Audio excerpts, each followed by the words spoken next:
Umar Rabbani Negara Harmoni tema sambutan Ma'al Hijrah tahun ini. Namun bagaimana kita sebagai warga Malaysia menterjemah tema itu untuk direalisasikan dalam menuju sebuah negara yang harmoni?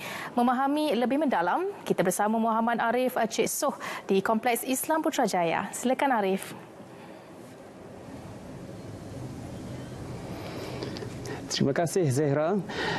Bagi melahirkan Ummah Rabbani, perkara paling utama adalah peranan ibu bapa dalam membentuk sifat kepribadian anak-anak mengikut ajaran Islam sebenar. Ia kerana pendidikan yang tidak berpaksikan agama menyebabkan institusi kekeluargaan akan pincang tanpa tunjang yang kukuh. Laporannya bersama Syafiqah Saad.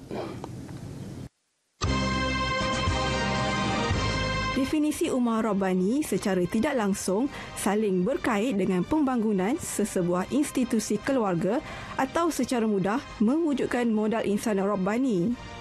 Apabila dibentuk dari acuan Islam sebenar, pemimpin yang berilmu dapat dilahirkan, seterusnya menyumbang ke arah negara bangsa yang harmoni.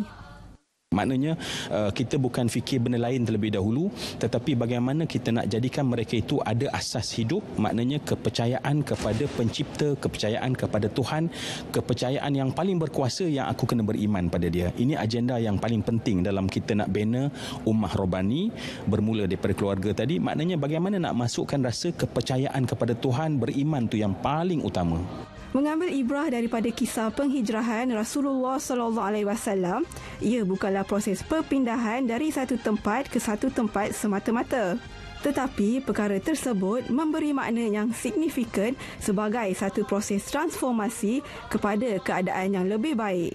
Dan manusia dia perlu ada contoh. Manusia tak dengar tetapi manusia lihat. Jadi kalau itu saya kira pemimpin tak kira apa level sekalipun, bila dia sedar akulah yang menentukan mungkin family aku akan menjadi cemerlang ataupun sebaliknya, apa saja level yang kita sebut tadi, maka dia mesti balik tanya pada diri kita, adakah ilmu aku comply dengan apa yang ada pada hari ini, dan adakah baik aku. Dan Allah sebut dalam Al-Quran simple saja dua sifat yang mesti ada.